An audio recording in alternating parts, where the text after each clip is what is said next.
Continuando ainda com a nossa noções de conjuntos, né? Acabamos de ver os nossos subconjuntos, ou seja, chegamos à conclusão de que os conjuntos eles podem ser divididos em outros subconjuntos, tá bom?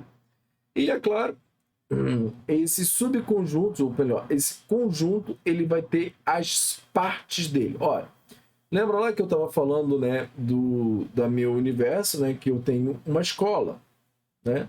E dentro dessa escola aqui, eu tenho professores e eu tenho alunos, tá bom? Ó, então, ou seja, eu tenho um conjunto de partes que vão ser meus professores e eu tenho um conjunto de partes que vão ser meus alunos. De que maneira? Ora, você lembra bem que quando você estudava lá na escola, devia ter uma que a gente chama no Rio de Janeiro de patatinha, né? Ah, então, por exemplo, numa sala de aula, ou seja, essa sala de aula já é um subconjunto aqui, né? Dentro do conjunto dos alunos, por quê? Porque existe outras salas de aula. E aí, dentro dessa sala de aula, sei lá, tem uns 15 alunos e tem uns 2 que se fecham mais, uns 3 que trabalham mais juntos, né? Que se dão mais bem, então, ou seja, eles ainda têm mais um subconjunto aqui. E assim vai.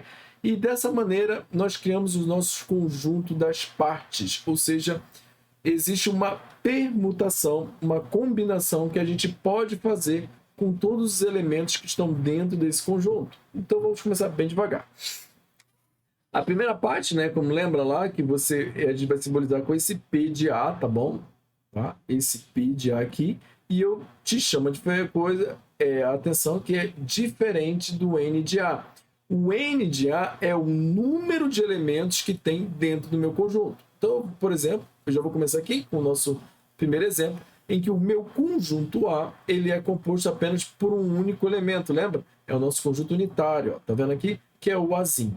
Então, meu P de A é vazio e o conjunto unitário A, ou seja, a combinação.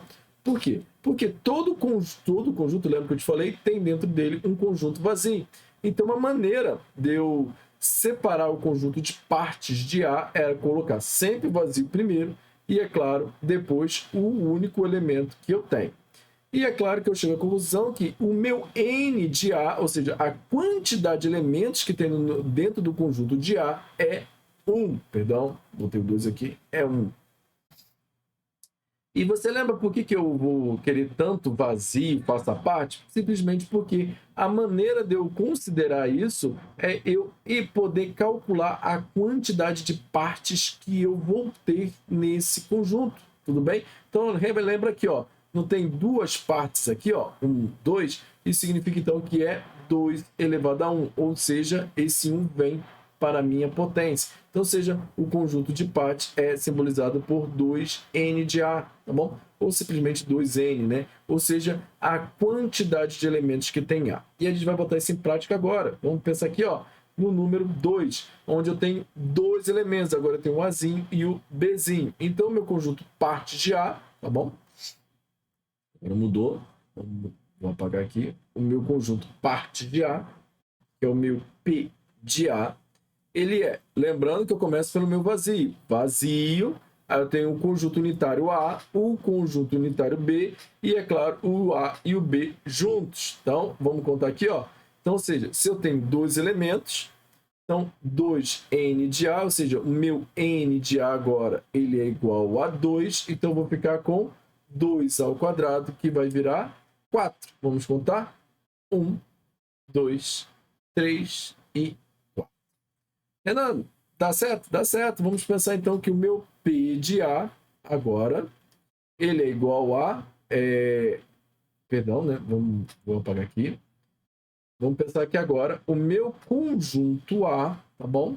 Ele é Azinho, Bzinho e Czinho. Sendo assim, você há de concordar comigo que o meu N de A, então, né? Se o meu conjunto A, B, C, se o meu conjunto A, né? É igual a B, Azinho, Bzinho, Czinho, significa então, né? Tá vendo? Ó? Se então, o meu N de A é igual a 3. Sendo assim, o meu conjunto partes de A, ele é 2, o N de A, tá bom? Ou seja, a quantidade de elementos que tem em A. Se é 2 ao cubo, isso aqui significa que é 8. Vamos pensar? Vamos embora. Então, quais são os subconjuntos partes de A, então? Vamos começar. Primeiro, o vazio. E aí, depois, eu fixo um conjunto unitário A, um conjunto unitário B, o conjunto unitário C. Depois eu vou pegar 2 a 2. O conjunto unitário AB e, é claro, o conjunto unitário AC.